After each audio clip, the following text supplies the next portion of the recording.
Rain hammered against the windows when the knock came. Michael Donovan, a CEO who owned half the skyline, opened his mansion door expecting no one, and found a little girl shivering, clutching a rabbit with one ear missing. "Please," Lily whispered, "can I sleep in your garage?" His chest tightened. A billionaire in silk slippers staring at a child who believed the garage was the best she could hope for. Then came the twist. Michael's voice broke as he answered, "No, you belong inside. What would you have done at that door?" "Tell me your heart's answer. I'd love to hear your thoughts." Michael Donovan had built his life on glass towers and polished contracts. In Chicago, his name carried weight on billboards and newspapers, in the conversations of people who admired or envied him.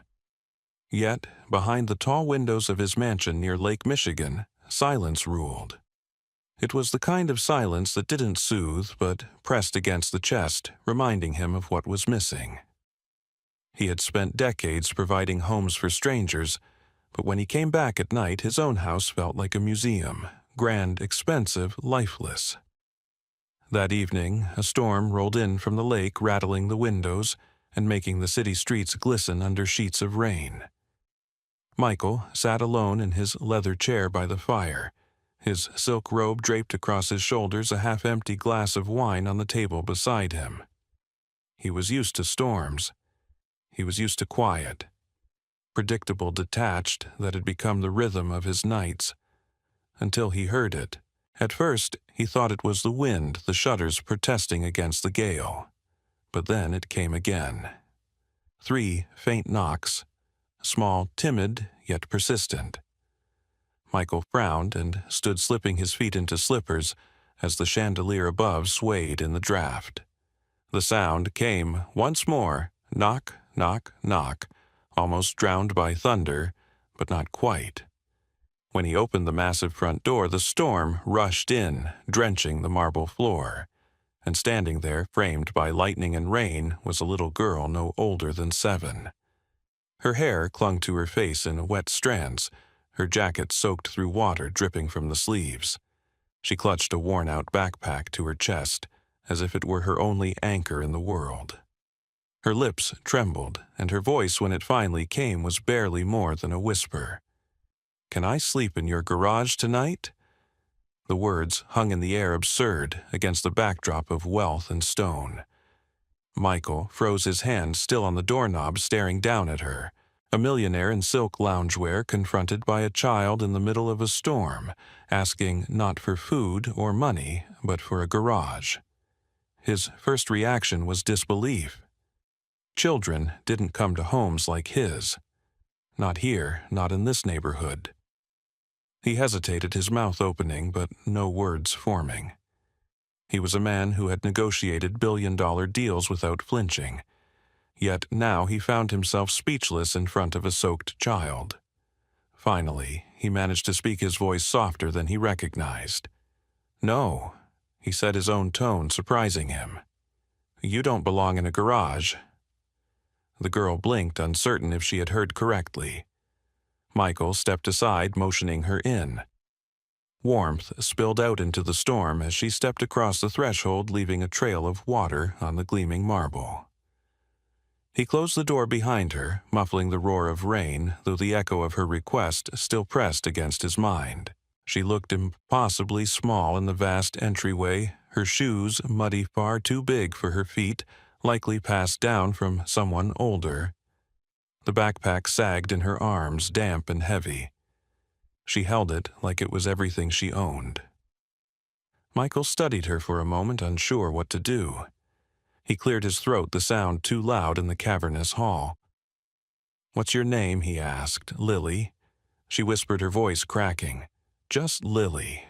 She shifted uncomfortably, embarrassed by the puddle forming beneath her shoes. He noticed her shoulders shaking, not just from the cold, but from something deeper, something that looked far too heavy for a child to carry. He exhaled slowly, the decision forming in him almost without thought. "Come with me, Lily. Let's get you dry."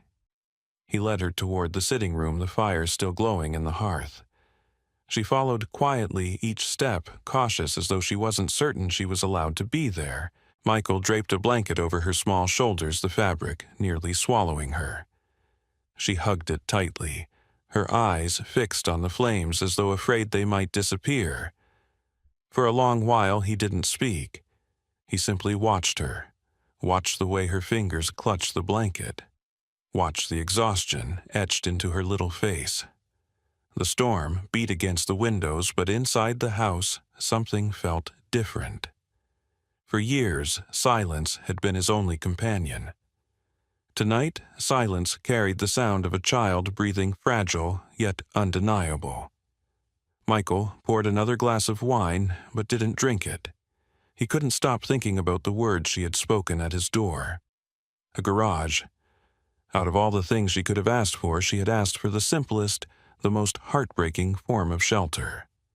He had lived his life chasing wealth, yet this child had shown up on his doorstep, asking only for enough space to be warm.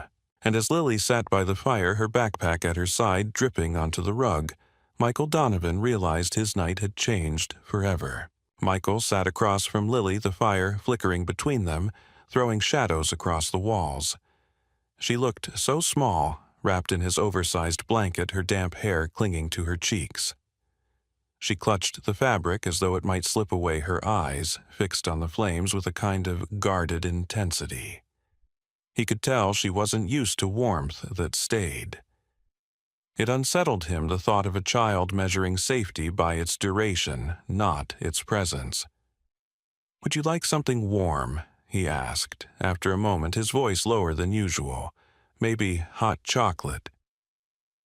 Her head lifted slowly, disbelief flickering across her face. For a second she didn't answer. Then she gave the tiniest nod. "Yes. Please." Michael rose, his footsteps echoing on the polished floor as he walked to the kitchen. He hadn't made hot chocolate in years. Truthfully, he wasn't even sure if he still had cocoa. His pantry was stocked with expensive coffee beans, imported teas, and gourmet items purchased more out of habit than need. But tucked in the back behind a row of untouched tins, he found a dusty container of cocoa powder. He warmed milk in a saucepan, the steam curling upward as he stirred in sugar. The smell rose sweet and nostalgic, carrying him somewhere he couldn't quite place, perhaps a memory of his own childhood, long buried. When he returned, Lily's eyes followed the mug as if it were treasure. He set it gently on the low table in front of her.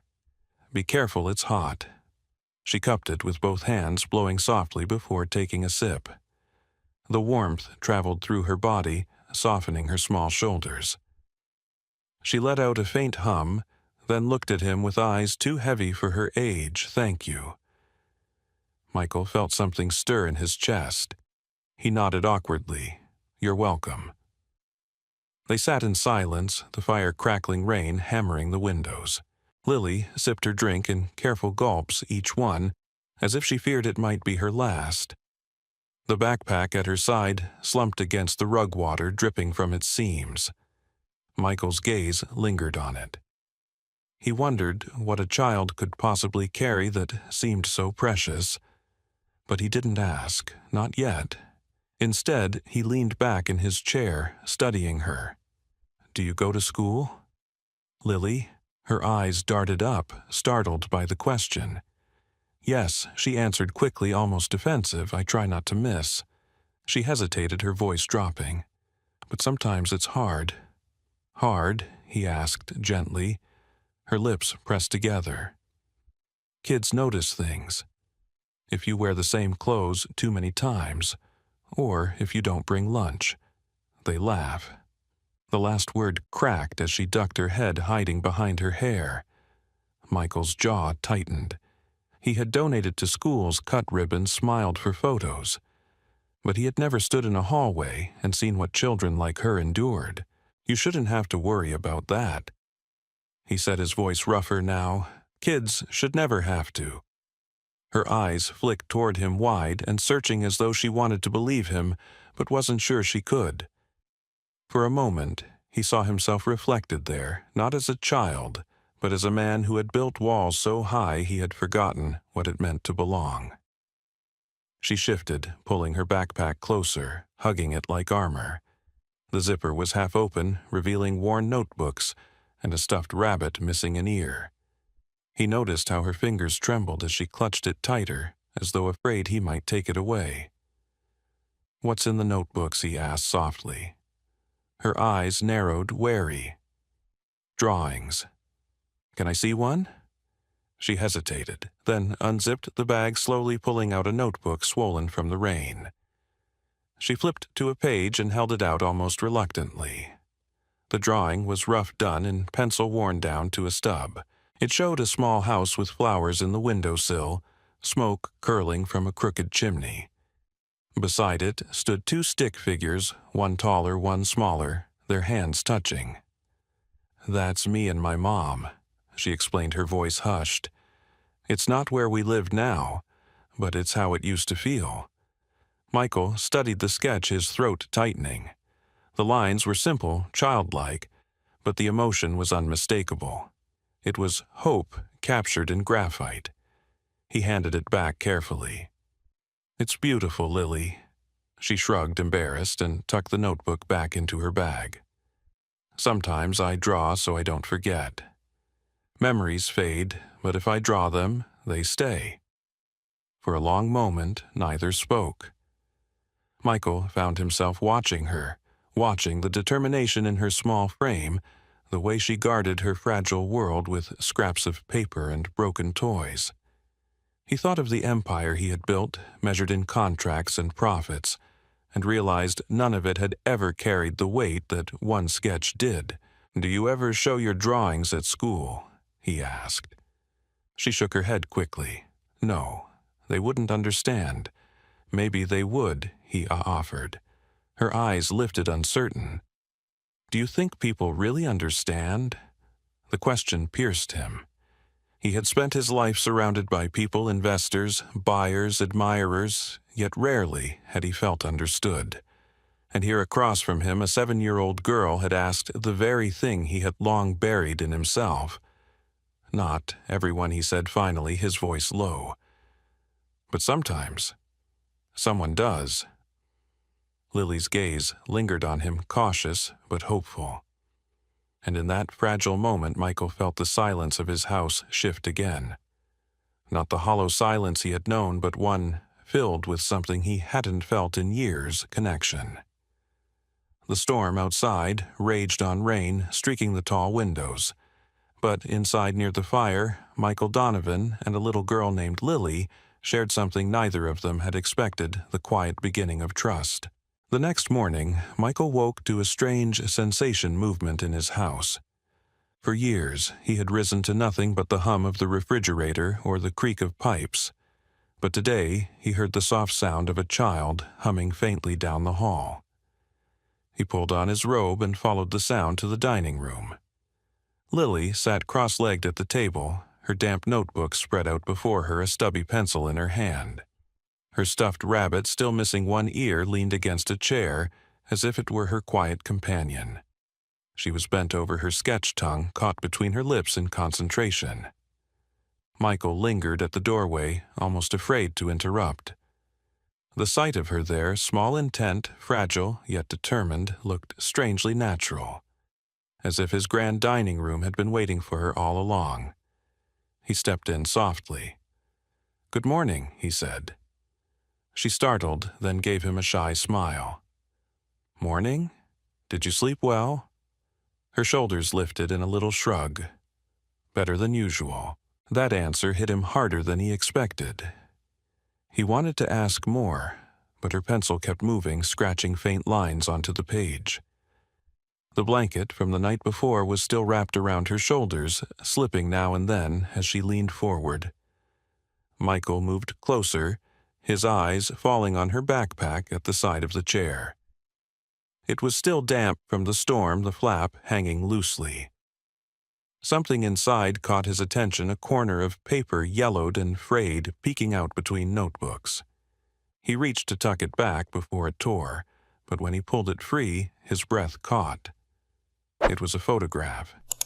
faded, water-stained, but still clear enough.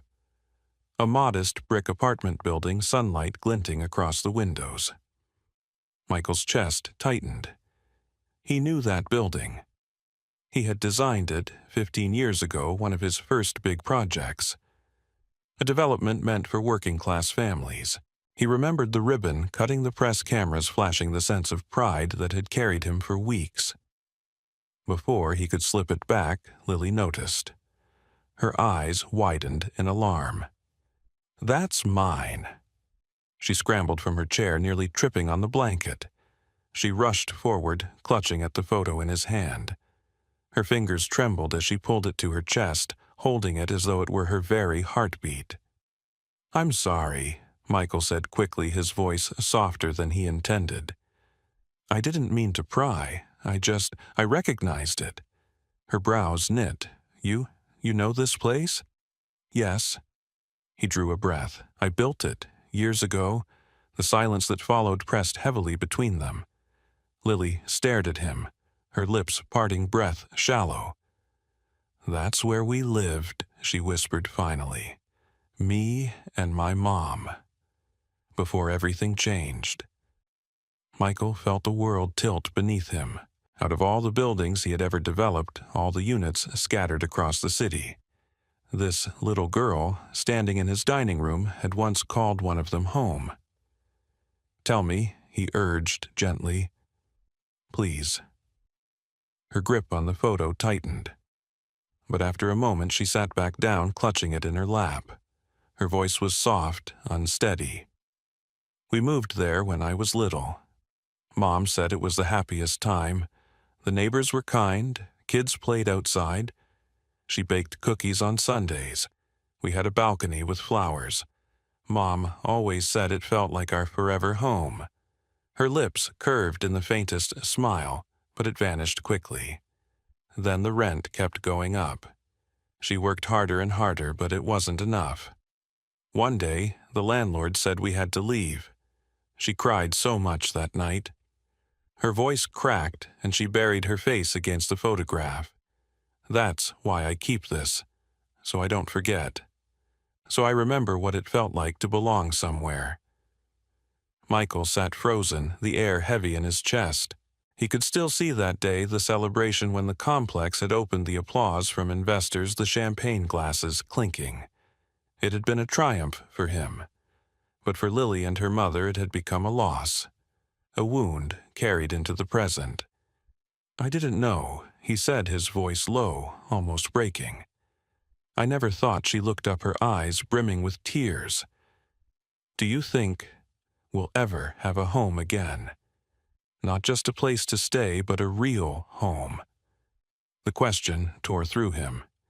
He wanted to say yes without hesitation, but the truth sat heavy on his tongue.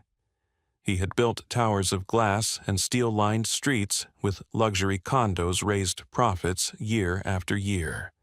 But none of it had ever answered the question she had just asked. What is a home? He leaned forward, his elbows on the table, his voice steady, though his throat burned. "Lily, a home isn't just walls or rent or keys. A home is where someone cares for you, where you feel safe, where you belong. And yes, I believe you will." Her eyes searched his face wide, and shining caught between hope and disbelief. Then the tears spilled freely, sliding down her cheeks. She clutched the photograph tightly as though his words might slip through her fingers. "I just want my mom to smile again," she whispered. "That's all I want." Michael swallowed hard. He thought of his own mother long gone, and the hollow mansion he had filled with art and marble, but never laughter. He had surrounded himself with walls, but not warmth. And here was a little girl, soaked from the rain, teaching him in a single morning what his wealth had failed to buy. He reached for a napkin, sliding it across the table. She dabbed at her cheeks with small trembling hands. The silence that followed was not empty, not awkward. It was heavy with truth, shared truth. Michael turned toward the window, sunlight streaming through the tall glass panes. Beyond the manicured lawn, the fountain still stood elegant but lifeless. It all seemed hollow compared to the photo Lily held. He turned back to her, his voice firm now. You don't need to ask for a garage anymore. Not here, not ever again. As long as I'm here, you'll always have a place inside. Her lips quivered, her small shoulders shaking. She stared at him as if weighing his words. Then, slowly, she nodded. And for Michael Donovan, that simple nod felt like the most profound promise he had ever made. By midday, Michael knew he couldn't leave things as they were. Lily had spoken of her mother in fragments enough to show the strain and exhaustion she carried. No child should bear the weight of worrying if her mother would come home at night. Michael fetched his coat and turned to Lily. I need to go see someone, he said. Do you want to come with me? Her pencil slipped from her fingers. Who, your mom? You said she sometimes works at a diner, didn't you? Lily hesitated as though she wasn't sure she had heard him right. You'd really go? Of course, Michael replied, kneeling so his eyes met hers. If she's carrying all this alone, she needs help. And you deserve to be with her, not wondering where she is. Her small hands clutched the edge of the table. Sometimes she works at the diner on Canal Street. She takes extra shifts. Then, that's where we'll go. The drive into the city felt different with Lily in the passenger seat. Michael had traveled these roads countless times, but never like this. She pressed her forehead against the glass, watching the neighborhood shift as they left his world of manicured lawns and entered streets worn by time. She pointed out familiar corners, her voice soft. That's the shelter, she murmured, nodding toward a squat brick building with peeling paint. People yell there. At night, it's scary. Michael's hands tightened on the steering wheel. He slowed as they passed, seeing tired figures hunched under awnings, smoke curling into the cold air. This was where Lily had spent nights. This was what she had carried to his doorstep. The guilt pressed heavier with every mile. Finally, they reached the diner. A neon sign flickered faintly above the door, the hum of conversation spilling out as Michael pushed it open. The smell of coffee and fried food clung to the air. Lily froze at the entrance, her eyes searching. Then her voice rang out, breaking across the clatter of dishes. Mom, a woman in a faded uniform, turned a tray balanced in her hands. Her face was pale, her eyes shadowed with exhaustion, but the resemblance was clear. She dropped the tray onto the counter and rushed forward as Lily ran to her. They collided in an embrace so fierce that Michael felt his throat tighten just watching. My baby, her mother whispered through tears. Oh, my baby, I was so worried. I'm sorry, Lily cried. I didn't want to be a bother. There was a storm. Her mother silenced her with kisses pressed into her damp hair. Never say that. You could never be a bother. Then her eyes lifted, landing on Michael. She stiffened, pulling Lily closer, protective. Who are you? Michael cleared his throat, choosing his words carefully. My name is Michael Donovan. Lily came to my door last night. She asked to stay in my garage.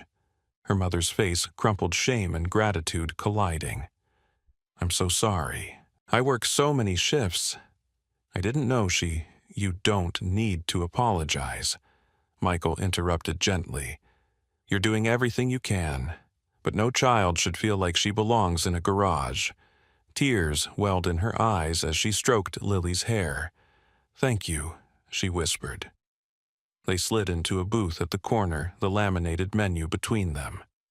Lily stayed tucked against her mother's side, her small hand never letting go. Michael folded his hands on the table, his voice steady. I should introduce myself properly. I run a real estate company. In fact, I built the apartment complex where you used to live. Her mother's lips parted, shock flashing across her face. You... Lily spoke quickly. He saw the picture, Mom. He remembered it. Her mother's shoulders slumped. We loved that place. It wasn't perfect, but it was ours. Then the rent went up. I worked more hours, but it wasn't enough. We had to leave. Michael felt the weight of her words settle deep in his chest. He had toasted investors, celebrated numbers, and here across the table sat the cost. I can't change what happened, he said quietly, but I can change what happens next. Her eyes narrowed, wary. How Michael leaned in, his voice firm now. I want to make sure you and Lily have a safe home. No more shelters, no more wondering where you'll sleep. I have properties sitting empty. One of them could be yours. Rent-free, no conditions, just a safe place. Her hand flew to her mouth, tears spilling down her cheeks. That's too much. It's not enough, he countered. But it's a start. The diner around them seemed to fade, the clatter of plates and low conversations disappearing beneath the weight of the moment. Lily looked up at her mother, eyes shining. Mom, can we really? Can we have a home again? Her mother kissed the top of her head. I don't know, baby. Michael met her gaze firmly. Yes, you can. He pulled his phone from his pocket, dialing his assistant. His tone left no room for hesitation. I need an available unit prepared immediately, fully furnished, stocked with groceries, child-friendly. Today. On the other end, his assistant stammered in surprise, but Michael cut him off. No excuses, handle it. He ended the call and looked across the table. By tonight, you'll have a key in your hand. Her mother shook her head, overwhelmed. I don't know how to thank you.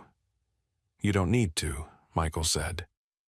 Just let me do what I should have done years ago, give you a place where you feel safe. That afternoon, he drove them across town. Lily pressed her rabbit to her chest, her wide eyes darting between her mother and the passing streets. When they reached the building, she gasped softly. It wasn't luxury, but it was clean, bright, safe. Inside, sunlight poured through wide windows, soft rugs warmed the floors, and a small bedroom already held a bed with a quilt folded neatly at the foot. A desk stood by the wall, colored pencils in a jar, and a lamp shaped like a star. Lily ran into the room, pressing her hands against the quilt before hugging the pillow tightly. It feels like it's mine, she whispered. Her mother stood in the doorway, tears sliding silently down her face. Michael placed the keys in her hand. You don't owe me anything. This is your home now. She shook her head, her voice breaking. Why are you doing this? Michael looked at her, then at Lily, twirling in her new room. Because last night your daughter knocked on my door and asked if she could sleep in my garage. And I realized no child should ever have to ask that. And as Lily's laughter echoed through the apartment, Michael Donovan knew his life would never be the same. Morning light poured into the small apartment, painting the walls with soft streaks of gold. For the first time in what felt like years, Lily woke to silence that wasn't heavy with fear. No shouting from neighbors, no metallic clang of shelter doors, no hurried footsteps echoing through a crowded hallway. Instead, she opened her eyes to the quiet hum of a refrigerator and the smell of coffee drifting from the kitchen. Michael sat at the dining table, a newspaper folded beside his cup, though he hadn't read a word. His thoughts were far from headlines and stock prices. When Lily padded out of her room, her rabbit tucked under one arm, her hair still messy from sleep, he couldn't help but smile. Did we really sleep here all night? She asked, rubbing her eyes. You did, Michael replied, and you're going to sleep here every night from now on. Her eyes widened, the disbelief giving way to a light that softened her tired little face. Really? Really, he said, steady and sure. She hugged her rabbit tighter, her lips curling into a smile so pure it pressed something deep into Michael's chest. Thank you. A moment later, her mother entered, already dressed for another long shift at the diner. The exhaustion hadn't vanished, but her shoulders carried a new kind of ease, a quiet relief that hadn't been there before. She poured herself a cup of coffee and sat across from Michael, her eyes moving between him and her daughter. "I still don't know how to explain any of this," she admitted. "Yesterday we were in a shelter. Today we have keys." Michael shook his head gently. "Don't think of it as luck. Think of it as what you've always deserved." Her gaze lingered on him, uncertain. "And you? Why are you still here?" He looked at Lily, who was now busy drawing shapes into the condensation of her juice glass, and then back at her mother. "Because I realized wealth doesn't mean much if you have no one to share it with. Because I spent too many nights in silence convincing myself I was fine when really I was just lonely. Your daughter reminded me that walls don't make a home. People do." The woman's fingers tightened around her mug. Emotion flickered across her face, fragile but undeniable. "You mean to stay as long as you'll let me," Michael said, his voice firm. "I want to help, not just with money, with time, with presence, with love, if you'll allow it." Lily looked up, then her wide eyes filled with hope. "Does that mean we're family now?" The words hung in the air like a blessing. Michael swallowed hard, his throat tightening. "If you'll have me." Lily, then yes. Family. Her giggle filled the room as she slid from her chair and wrapped her arms around him.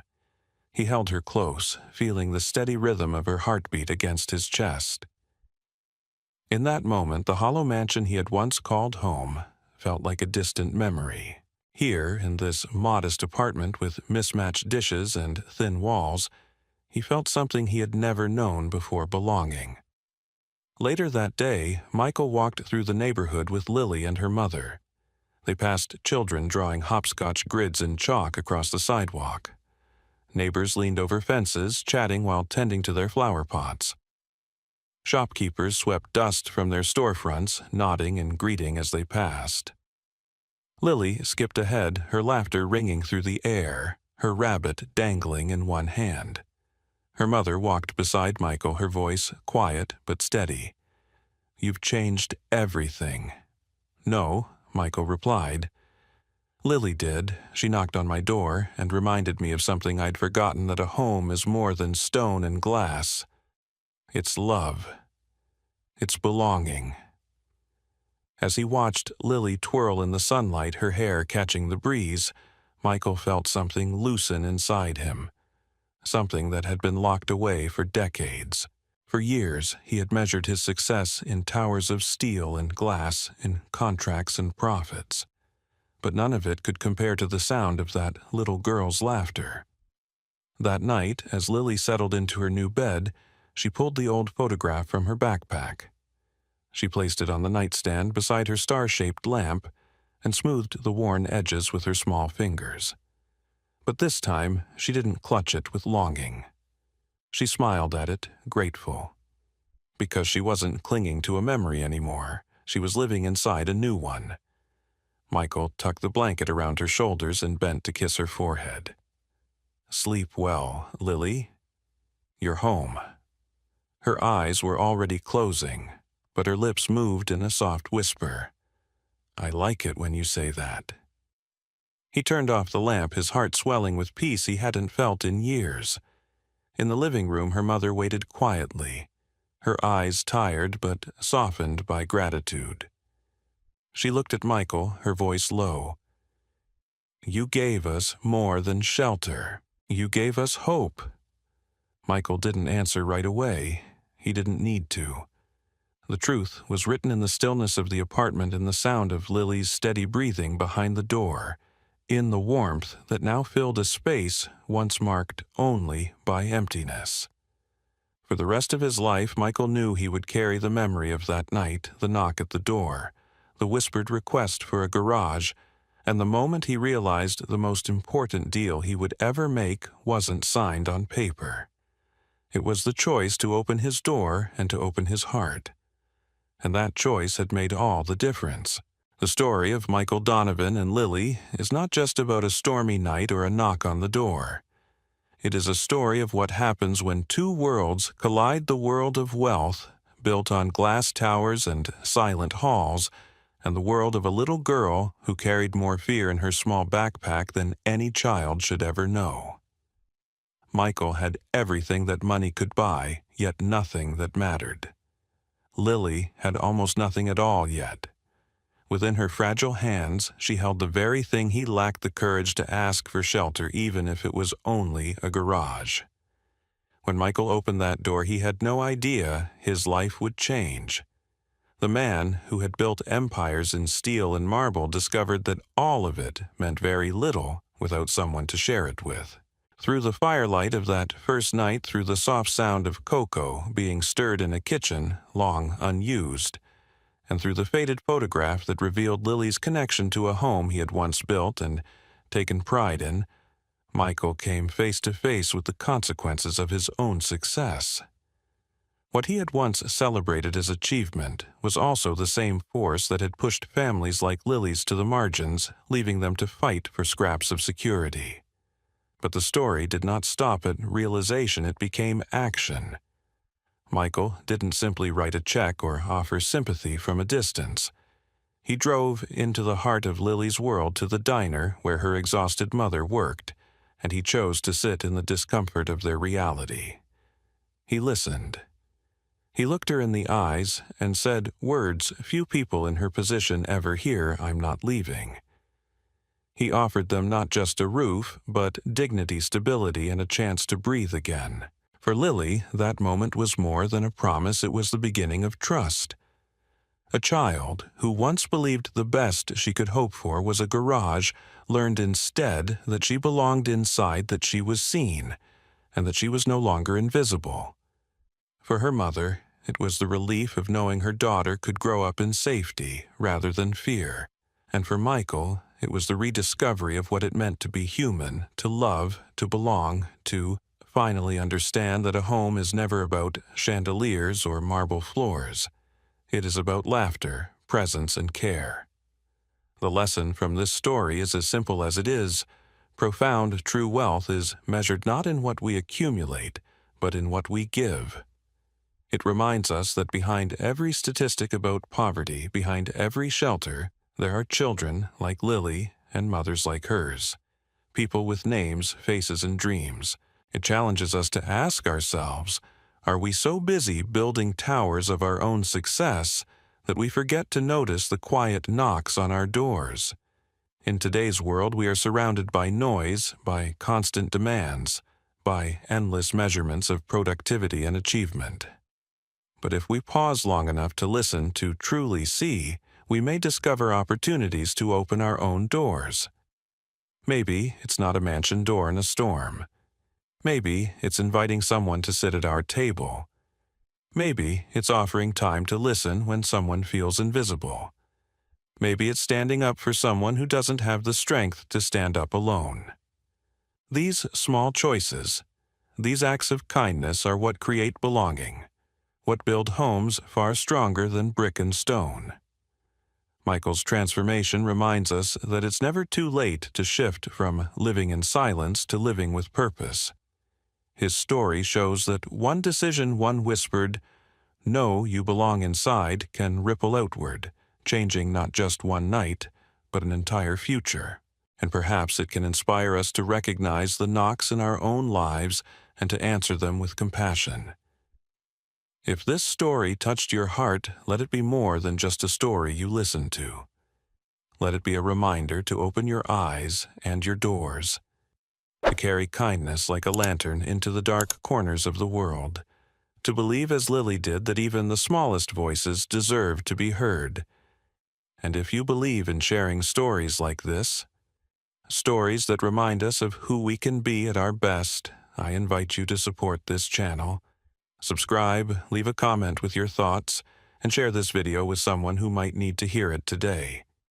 Your support gives us the strength to keep bringing you stories that matter, stories that heal, and stories that inspire. Together, let's keep building a community where no one feels invisible, and where every knock on the door has the chance to be answered with love.